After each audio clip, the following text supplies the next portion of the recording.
Two big questions. First, why are so many parents raising children outside of marriage? And second, what are the consequences for the children and for society? Welcome to Economics Applied, a podcast sponsored by the Hoover Institution.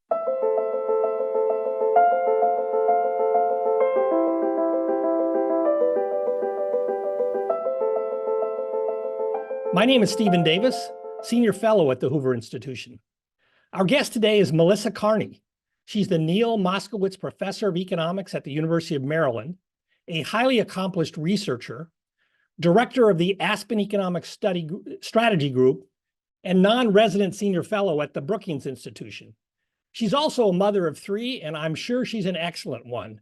Welcome to the show, Melissa. Thanks so much for having me, Steve. So I have my dog-eared copy of your recent love book. it.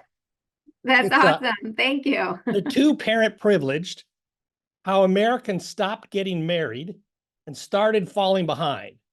So this book is scholarly and thoughtful, but also fun to read with clear and lively prose. So before anything else, congrats on writing such a fine and important book. I appreciate that. Okay. So set the stage for us, if you would, by summarizing the evidence on how many children now live and grow up with only one parent, how that's changed over time in the United States, and also how the patterns differ across demographic groups. Yeah, great. I like setting the stage with the data here. So basically, I'm just going to be citing statistics in answer to your question that come from the US Census. So nothing too fancy here. But Okay. What we see now in census data is that only 63% of US kids are living with married parents. And the big story is that that is a huge drop from 1980. So the real decline occurred in the 80s, 90s, early 2000s. Back in 1980, about 77% of kids lived with married parents, now just over 60%. So just that basic fact, I think, surprises a lot of people. And let me be clear, I'm taking a snapshot from the census. So if I looked at cycling, there would be even more kids who look like, at various points in their childhood, they were outside of a two-parent home. Okay, so 63% of kids live in married parent homes. Importantly, that large decline is not attributed to a huge increase in the number of parents who are just living together in a long-term, stable, cohabiting relationship and decided to forego the legality of marriage. Rather, over 20% of US kids live with just an unpartnered mother, their mom, and neither, she doesn't have a spouse or somebody she considers an unmarried parent. So let me pause on that for a minute, because it's the share of US kids growing up with only one parent in their home is larger than in any other country for which there's data. Wow, 130. That's stunning. Yeah, so we've got about 21% of kids living with an unpartnered mother, about 4.5% of kids living with an unpartnered father. About 8% of kids live with what I categorize as cohabiting parents. But what that really is in the census is they live with one of their biological parents and then the parent's other partner. And in about 25% to 40% of cases, that partner is not the kid's second parent. So the 8% overstates the share of kids who are living with unmarried of their own parents. And then about 4% of kids live with neither of their biological parents. So the big deal here is the reason why marriage is so important to this story is because the decline in marriage among parents over the past 4 decades means that a very large share of kids are living with only one parent in their home. About 30% of kids are living outside a two-parent household. Okay, huge divergence across education groups. And this is one of the major themes of my book and one of the major patterns that I'm trying to draw attention to. This decline in parental marriage has really happened outside the college-educated class. So if I just look at kids whose moms have a 4-year college degree, the share of them living with married parents has fallen only from 90% to 84%. Like, that's a really small decline, just 6 percentage points. Even smaller than you might think when you think about how much larger and more heterogeneous that group of moms has become. And so basically, marriage among college-educated moms has stayed pretty stable over the past 40 years. I think the real stunning surprise here is that for the middle group of educated moms, moms with a high school degree or some college. That's the majority of moms. The share of their kids who are married who are living in married parent homes has fallen from about 84% to 60%. Those kids, or those moms, are now equally likely to be in an unpartnered mother household as basically the most disadvantaged group of moms, moms without a high school degree. And so, this is, I think that's what sort of snuck up on a lot of people. Back in the 80s, we knew that there was a larger or rising share of kids born to the most disadvantaged moms, teen moms, moms without a high school degree living in single mother settings. That disadvantageous household structure has really spread sort of, to a wider share of the population. Right. So those are really sobering numbers. And I take it from what you said that we're in somewhat unprecedented territory compared to past US history, but also compared to other countries in the world. Absolutely. Right? Absolutely. I see.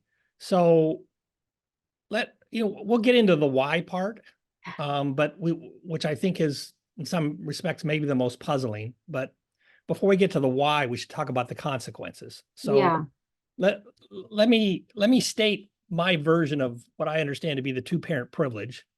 You can tell me if I basically got it right or not. So I think of it, it's easier for two parents to devote the time, attention, love, and financial resources that help children thrive and become successful as adults than it is for one parent. And that's not a criticism of single parents. And it doesn't mean that the children of single parents can't succeed, but it's harder for the parents, it's harder for the children. And on average, in a statistical sense, the outcomes for the children are going to be not as attractive if they only have one parent when they're growing up. I think that proposition is common sense. It also flows, as you make very clear in your book, from basic economic thinking about resources and how you use them and so on. So if I got it basically right. It's perfect. It's perfect. I love the way you summarized it. And the way you summarized it, as I hear it, it seems, like you said, like common sense, and also like it shouldn't be controversial, right? Right. So there are times when I'm writing the book where I'm like, this is so trivial to basically point out. Of course, two parents have more of all kinds of resources, and of course their kids are benefiting from all of those resources. Why am I bothering to write this? And then other moments I'd say, oh my goodness, this is so controversial to say out loud. Do I really want to say this? But, the way you summarize the argument is exactly right in that it's just reflective. The perspective and the lens that I bring to the issue is just one of resources.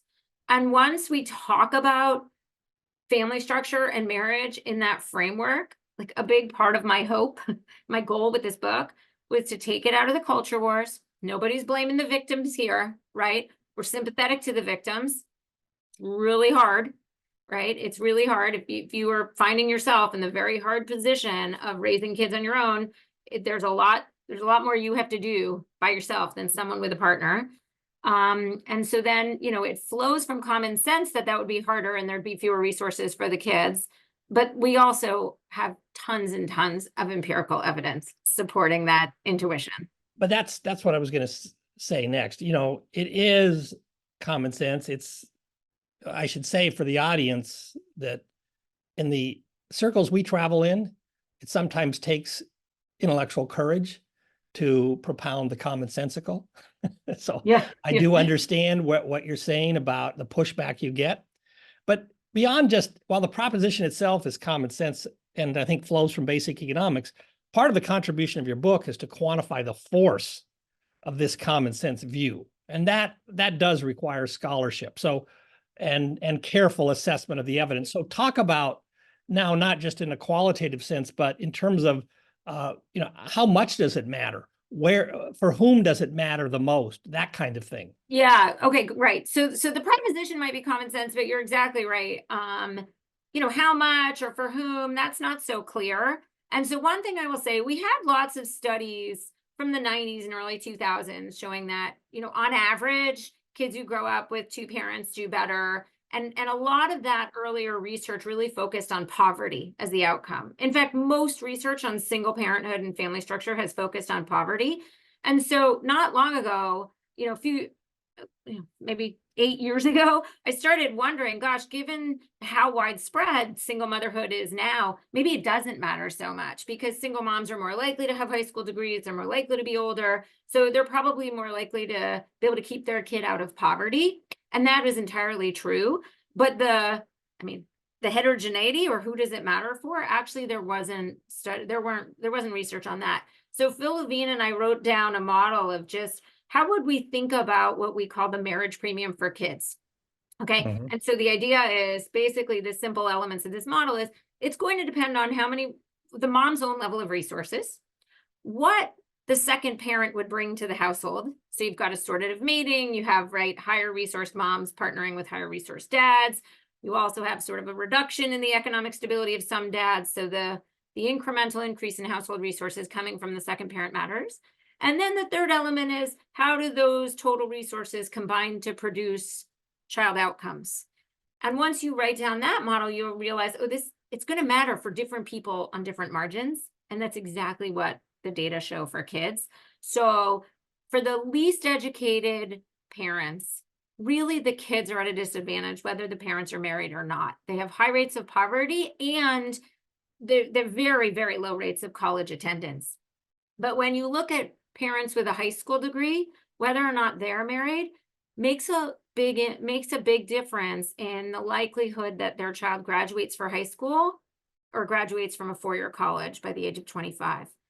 Surprising to me was you even see pretty large differences in kids' college attainment and adult earnings outcomes for the children whose moms have a four-year college degree by whether or not they're married. And so this was surprising, right? But for instance, just unadjusted by all the stuff we adjust in regressions, if you look at college completion rates for kids whose moms have a college degree, it goes from like roughly 25% to 52% based on whether their parents are married or not. And the way I think about that is it takes a lot of resources to get a kid through a four-year college degree.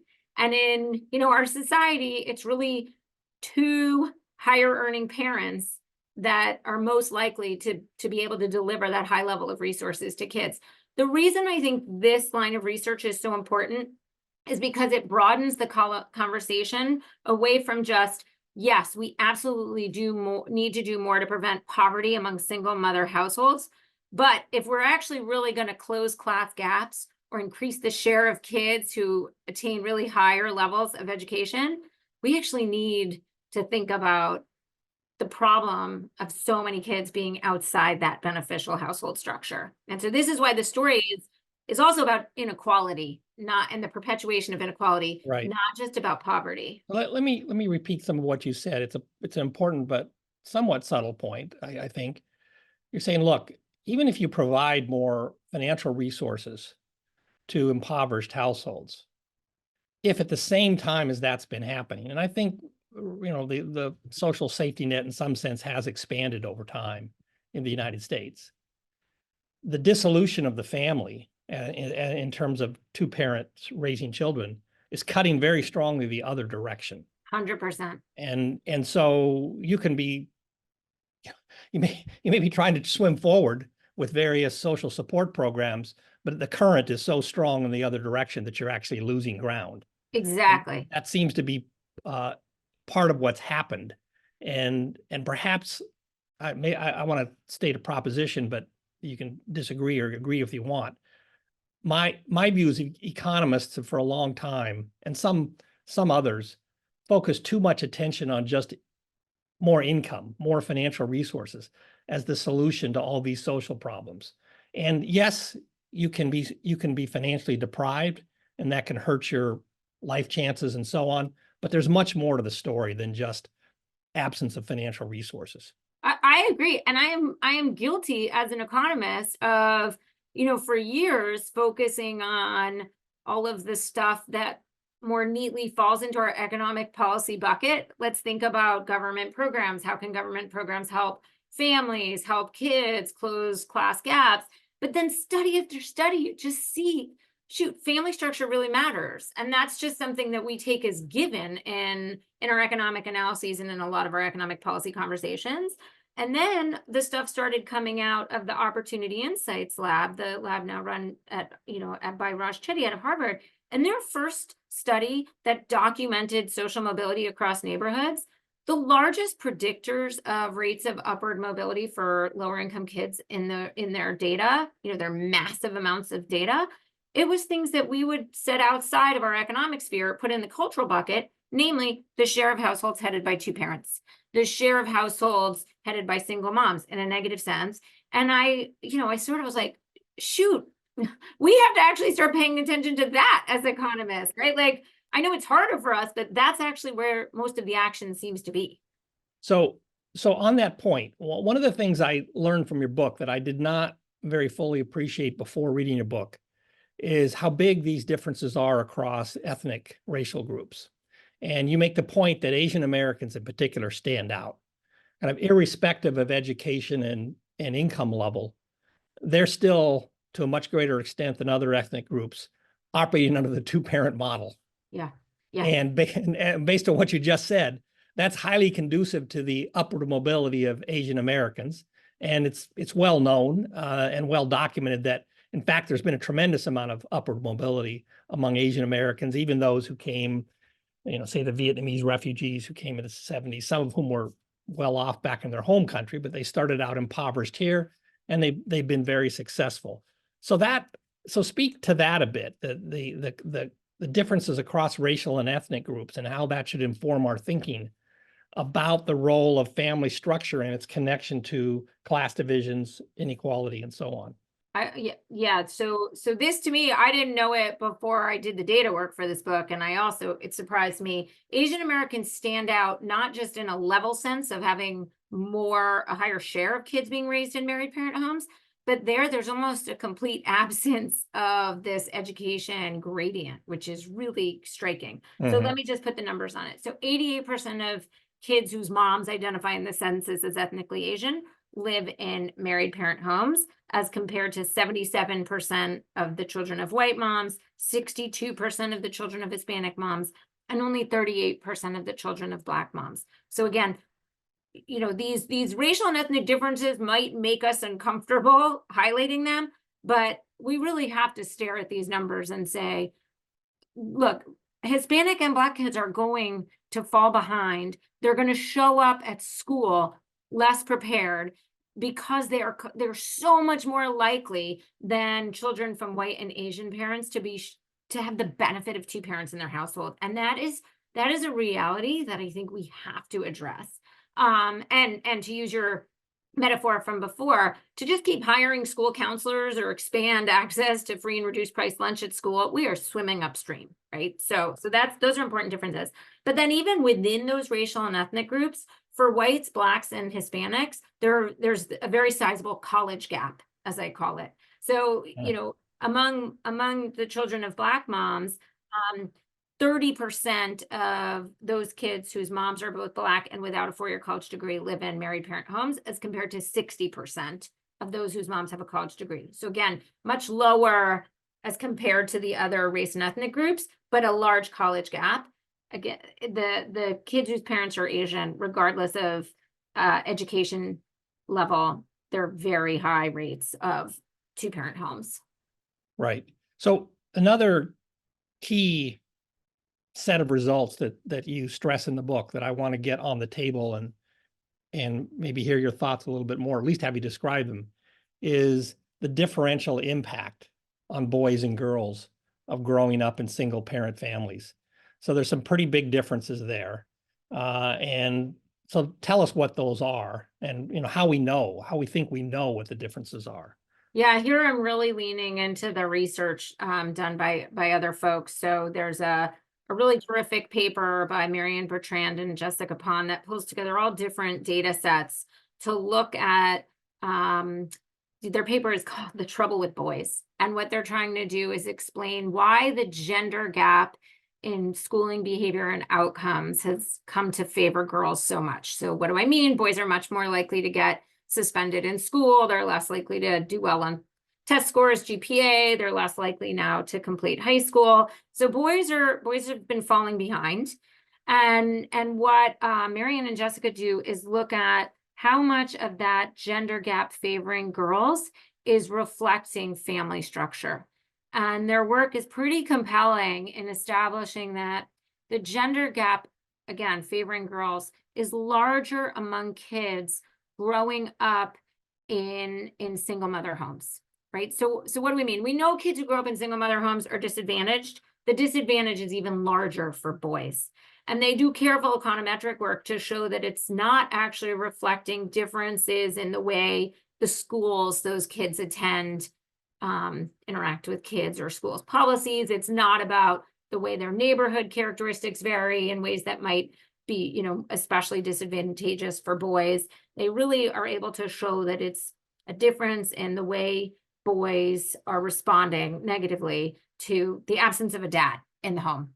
And then what's super interesting is they try and decompose that into sort of factors and the returns to factors. So what do I mean? Well, they see in the data that moms, single moms are less likely to report sort of nurturing parenting behaviors with their boys than married moms, and single moms spend less time with their boys. The differences in those X's are significant, but they're not that large. The surprise here is that it's the return to parental inputs is particularly large for boys, right? So boys are pretty responsive to the sort of loss of parenting, nurturing, and time that they get, or they're missing out on in ways that make them sort of vulnerable to getting themselves in trouble.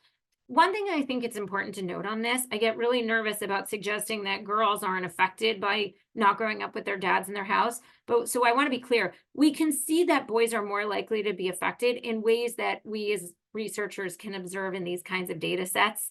So, and we know from psychology research, et cetera, boys, if they're internally struggling, they're more likely to engage in externalizing behaviors. And that's going to get them in trouble in school and derail their, let's say, educational progress. Right. Yeah, I think that's an important point. Boys are more likely in general to encounter the criminal justice system, right. Which is something that gets measured readily. I understand from what you're saying that boys who grow up in single family households are especially likely to have encounters with the criminal justice system, which is going to disrupt their life at the time, but also affect their educational progress. If it stays on their record, it may affect their opportunities to get jobs down the road. So this is really important because this makes clear the intergenerational perpetuation of advantage and disadvantage and why it's so imperative for us to break this cycle. You've got millions of boys growing up without dads in their homes. They are now less likely to be the kind of men who are going to grow up and hold steady jobs and keep themselves out of trouble and be reliable marriage partners and resident dads. And the cycle is going to perpetuate and amplify. So let's move on to the why question. Okay. Which is, and I want to put two questions on the table. I think they're connected, but you can tell me if you disagree, and I want to get your thoughts on both of them. So the two questions are about marriage and raising children outside marriage. So first question is, why are so many people saying now marriage is not for me, or at least they haven't found the partner they want to be married to? And then related to that is, why do parents no longer feel the same desire, compulsion, social pressures to get married as they did in the past, and as they still do in many other societies? I think those two things are connected. One's about, but go ahead. You can tell me if you think they're connected. I think they're connected. Let me tell you the story I tell in the book, and then let's widen the lens. So I lean pretty hard in the book into what has happened economically to men outside the college educated class that has made them less likely to be attractive marriage partners, either from their own perspective. They don't have the economic security that makes them inclined to say, yes, I want to be a provider for family, or men look at them and say, or women look at them and say, hey, you're not that attractive as a financial provider for my family. And I describe a lot of causal evidence showing that in places that were hit by exogenous economic shocks, increased import competition from China, the adoption of industrial robots, changes in demand in certain industries that are more or less represented in certain places and have more or fewer men or women, those kinds of shocks lead to changes in the share of adults who are married and the share of kids living in two-parent homes, right? So the basic story is, in places where men were less likely to bring in high earnings, either on their own or relative to what women could bring in the places where men's employment rates declined, we saw a larger reduction in marriage among, again, primarily adults outside the college-educated class, and an increase in the share of kids living in married parent homes. So there's a causal arrow there running from weakened economic security to a reduction in two-parent homes. For a long time, I thought the reverse is what we needed. We needed to improve the economic position of men in order to bring back marriage in these populations. And then I conducted a study that sort of chastened me on this point. So what happened in the early 2000s in communities that experienced a fracking boom, that increased the marriageability of men in this formulation of marriageability in men. And we saw their earnings go up, both in an absolute sense and relative to women. Their employment went up. So I was like, great, let's test the reverse of the decline in the marriageable men. When men's economic position improved, did we see a reduction in the non-marital birth share? Riley Wilson and I looked at this, nothing, no change in the non-marital birth share. Births went up, so people used their additional income to have more kids, whether or not they were married in equal proportion. So I'm glad you did that study, and kudos to you for testing your prior views. But I think there's other reasons to think that this narrowly economic interpretation is a highly incomplete. Yes, of course. So, yes. You can go back to, I was going to ask you about this. I don't think it's in the book unless I missed it. Yeah. What happened to single parenthood in the 1930s? I know, no, it's not in the book, but this is an actually really important point. Okay, so you're right. I should have known, but still, as an economist, I had to test this, right? So it turns out like social norms matter. Yes, Again, yes. We didn't really need a study to tell us that, and we do things in the book to show, even in a previous period when social norms about two-parent households were tighter, when there was a similar economic shock, like in the coal boom and bust, you only saw married people have kids in increased numbers and an increase in marriage, right? So it's an interaction of both economics and social norms. And the 30s provides a great example. I mean, we do know a lot of men left their families, right? And those women became widows officially. But so when men lost their job, they disappeared. But there's always been out of work people, and there have always been low income people, and there have always been poor people, and they still got married and had their kids. So, I think the way to think about this is we had social changes in the 60s and 70s, and not just social changes, but also institutional changes, legal changes that really sort of eroded the convention and the impetus towards marriage among adults in general and among parents as well. And then, and during those decades, we saw marriage rates decrease among all the adults of all education levels. But then you go into the 80s, 90s, 2000s with these economic shocks, and you've got a double whammy for people outside the college educated class. And so I think the social and economic, and by the way, legal and institutional structures are all amplifying each other. Yeah, and there's from one perspective, there's a puzzling aspect of the trends over time. The women who are most able to successfully raise a child outside of marriage are those who earn a lot. Okay? And yet that's where you see the least fall off in the highly educated professional class. That's where you see the least, let's say, rise in single motherhood. So that to me is another clue that the narrow economic story misses a lot. It's not that there's no economic effects. There are. I think your work and some other work shows that given the social norms, the institutional environment, the legal structure, these economic forces matter on the margin. But it's far from a whole story, and these social norms matter, and they evolve slowly over time. So they may have been influenced by developments in the 60s and 70s that then manifest themselves as behavior decades later. At least that's how I think about it. So there's two things here. So first of all, I agree entirely that the fact that college educated women who have seen their earnings go up by like 60% over these years. They are still getting married at high numbers.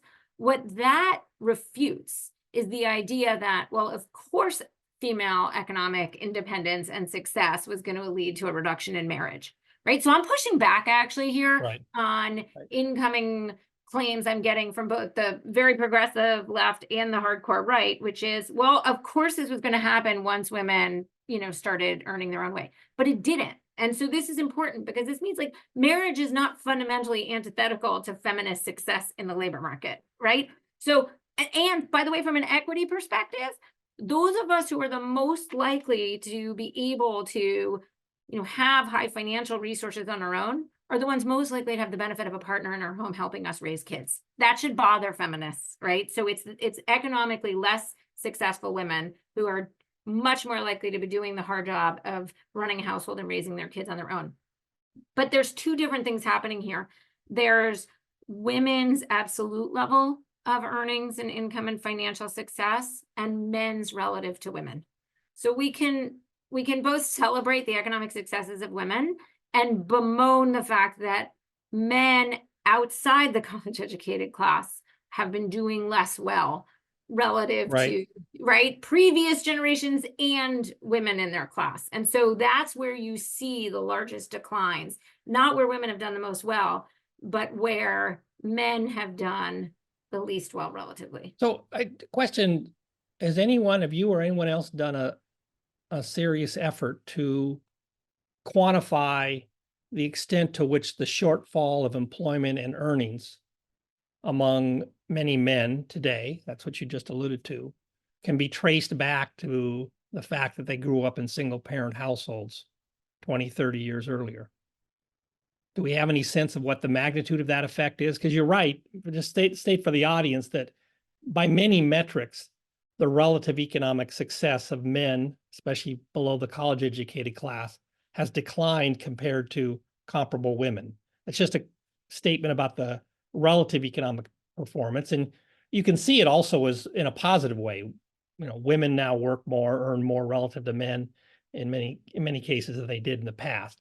But there's a negative aspect of it too. And I wonder how much of it can be traced to the things you talked about earlier, the rise of single parent families and the evidence that single parent families is two-parent, let me put it in a positive way. Two-parent families are especially beneficial for boys.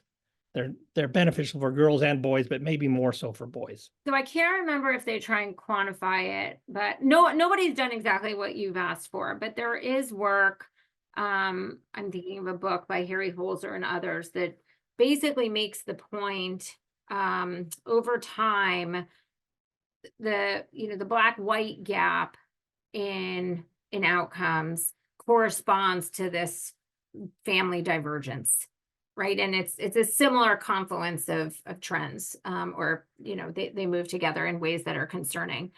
I suppose what someone could do is take the predicted gaps now and simulate out, given the really high share of boys growing up in single mother homes now and what we know that implies for their earnings, what that's going to suggest in the future. But I can't quantify it. The other thing I can't quantify, by the way, so the way we talk about this, there are certainly some people who might have been on the margin of getting married, but because social norms have eroded and people are sort of agnostic about it, and they're like, well, I'm not wildly in love with them, we're going to make this work. There's not a really very big social pressure to get married. Some of those people are pretty marginal.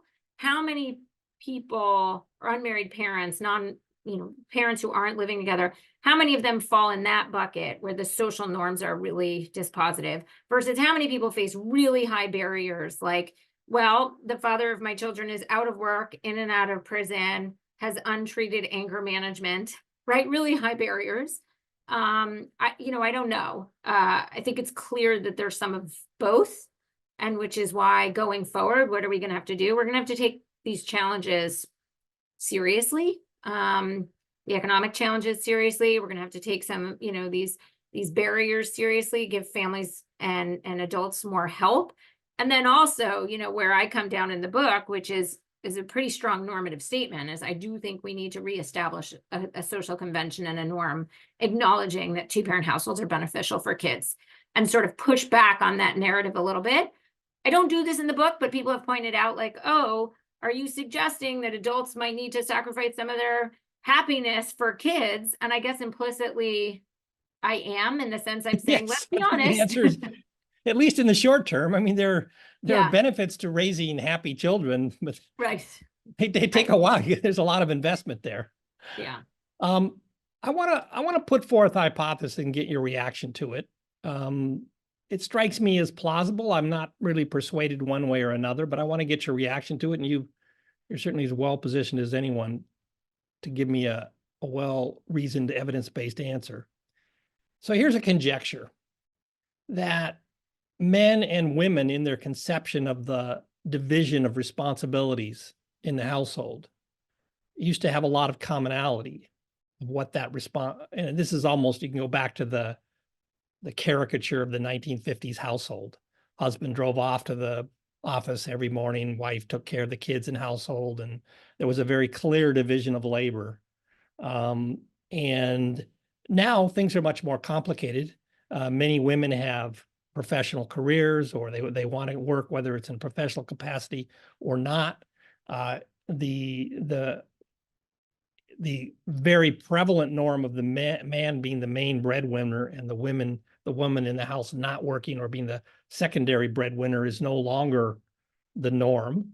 And so that leads to a lot more complexity in the types of arrangements that a husband and wife can have in the household. And in some sense, more because the roles are not so well defined socially, there's more scope for disagreement. And if you can't agree with your partner, then, or your potential partner, well, you say, well, we can't even agree on how we would run the household. I don't want to marry this person. Yeah. And I think, so that's the first part of the conjecture. The second part of the conjecture is that in some societies, this manifests itself as just not getting married and low fertility because birth out of wedlock is still so highly stigmatized. And here I'm thinking of East Asia societies in particular. In other more Western societies like the United States, it manifests itself as, I don't get married, but I still have kids because I want kids. You think there's anything to that story? Yeah, I'll take them in turn. So the first point, I think a lot about this now, and especially since I put the book out and I've been, in conversation with more and more people who actually study marriage. I mean, those from a different perspective, psychologists, anthropologists, etc. I don't talk about this in the book, and I don't know of economic evidence on it, but it has to be the case that the fact that there's no longer a clear script and an economic need for marriage makes it more complex and more voluntary. Now, let me make sure I get this out, which is I 100% think it is a great thing that women are no longer financially dependent on men such that they have to be in a marriage that they do not want to be in for economic survival. So that is a good thing. Agreed. One thing that I think is really curious is, again, let's go back to the fact that the women who are most likely to work and are most likely to work in high-paid, highly skilled occupations are still the ones most likely to get married, whether or not they have kids. So this, in my mind, raises the question, why is it that these highly educated households are more readily able to work out the new norms, the new forms of specialization? I mean, in my family, we don't specialize in the sense that we both go to work, but like, he's in charge of health insurance, the cars, and the kids' sports schedules. Like, that is on him, right? Like, we still specialize, not in the way that Becker wrote down a model, but we still get gains from specialization. But you have to decide how to specialize. We have to decide how to specialize. Agreement on how to specialize. Yes, exactly. We have to decide how to specialize. But so there are, it's interesting that couples, it raises the question in my mind, like some of the reactions I've got is, hey, lady, have you smashed the patriarchy? Because if you haven't figured out how to get rid of the patriarchy, marriage isn't coming back. Are men outside the college-educated class less willing or open to new arrangements of how to make a marriage work? That's an interesting question. I don't know the answer to. Yeah. But I think that's a line of, inquiry that I hope someone pursues and there's research on. On the point of specialization, though, in a few months ago, a really fascinating paper came out by Corinne Lowe and Jean Lafortune. It's called Collateralized Marriage. I think this paper is Mm. super thought-provoking. What they show, their hypothesis is basically, once you had unilateral divorce laws and common property laws such that the marriage contract was essentially legally weakened, right? It became more risky to enter into a marriage and specialize. Because I enter into my marriage, I specialize, but then it's easier for my partner to walk away. And now I'm stuck not having a broad set of skills or work, preparation. So what they show is that couples who are more likely to own a home because of exogenous changes in house prices, they're more likely to own a home, and you see greater levels of specialization in those groups, which is consistent with the idea that, well, if we split up, at least I get half the house. Isn't Yeah, that interesting? that is interesting. Yeah. Yeah. So Okay. anyway, so that's related. The second, wait, what was your second? The Oh, thing, and does this tension over how the division of responsibilities in the household will play out, will happen in marriage? yeah, Does that manifest itself differently in societies that have strict taboos against out of wedlock births yeah. than it does in the United States? So yes, but I don't think we're off the fertility hook in the US.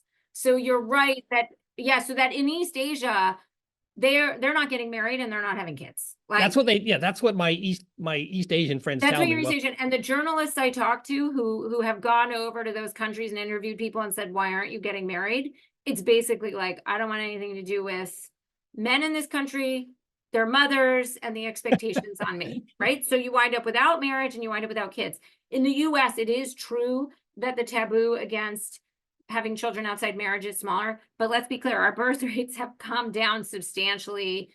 We're not as bad as South Korea or Japan, but our total fertility rate is now 1.6 kids per woman. Married fertility is still higher than unmarried fertility. So the move away from marriage has sort of mechanically resulted in lower fertility in the US as well. Yeah. Yeah, the fertility question is a huge one, and one that I expect to come back to on this podcast. I think it's the plunge of fertility rates around the world really is one of the most consequential long-term developments. Yeah, I'm super happening. interested in this question. Yeah. So let just coming to the end here. You chat a little bit about policy, but do you want to put any policy suggestions on the table? Sure. To close our conversation? I do. So, but the first thing I really want to do, which is, in some sense less satisfying, but I think really important, what I really want to do is put strengthening families on the policy agenda for economists too. This needs to be at the top of our policy research program evaluation agenda in a way that it hasn't been. So the fact that we've just been, for sort of 30 years accepting these differences and talking about ways to expand the safety net, change services available in schools, all these things to address the symptoms of essentially the breakdown of the two-parent family, we have to actually decide we're going to invest in families. Now, the immediate reaction I get from a lot of people is, oh, the Bush administration tried a healthy marriage initiative and it didn't work. Okay. Well, do you want me to point to all of the training programs and education initiatives that we tried and we didn't work? We don't give up. Everything that's flowed from the Great Society initiatives in the 1960s. Well, let's try more, right? So what's amazing is when you look at ethnographic accounts with the families who availed themselves of their programs, of course, they want what we have. They want strong, stable, healthy relationships, and there's reasons why they can't achieve them. So I think we need a real policy agenda there. We need, we do need more spending on programs aimed at strengthening families. Okay, so that's part of it. But also, can I just interject on that one? Yeah, I think it's that's why I tried to keep talking. I thought you would. Okay, go ahead. I'll go ahead. No, I thought you were gonna be like, wait, she said more spending. Go ahead. No, I was just gonna say, I think I'm on board with what you just said, but I think the economics profession currently has little expertise on how to help on that margin. Yeah, no, exactly. No, I agree. I'm super excited about this. Actually, in the fall, I'm working with the Lab for Economic Opportunities, Leo, at Notre Dame, to identify a set of community partners and projects where we can test some interventions with people who work with vulnerable families. We don't know what to do on this margin, I think, because it hasn't been a policy or research agenda, item. So I agree. We need to learn there. But the other thing about putting strengthening families or marriage back on the policy agenda is that it should affect the way we look at the design of programs. So, you know, when we're writing programs and we're like, oh, look, there's a cliff, so somebody loses their Medicaid if they get married, maybe we pause and realize that that might be undesirable. You know, so that's my big thing. I also think, and again, here's where the economics profession doesn't have that much to say, but social norms, as we've talked about, are super important. And we have lots of evidence that role models, speeches by celebrities and leaders, media images, those things really affect attitudes and behaviors and outcomes. And so, you know, I can't point to any media campaigns about take time to be a dad today. Do they actually work? But I'm intrigued and think we need to experiment with those kinds of social messaging, because they're important. And then, you know, all of the conversations we have about how to help people left behind or disadvantaged by the modern economy, men in particular, right? Once we realize the downstream really consequential effects that that's had on families and kids, all of that takes on heightened urgency. Okay, thanks so much, Melissa. This has been a fabulous conversation. I really enjoyed it. And again, in case anybody's tuning in late, this is the book. I highly recommend it, but I just want to commend you for this line of research in general and for your continuing efforts in this area. So I really appreciate that. And thanks so much for having me on. keep it up. Okay, take care. Bye. Thanks. Bye-bye.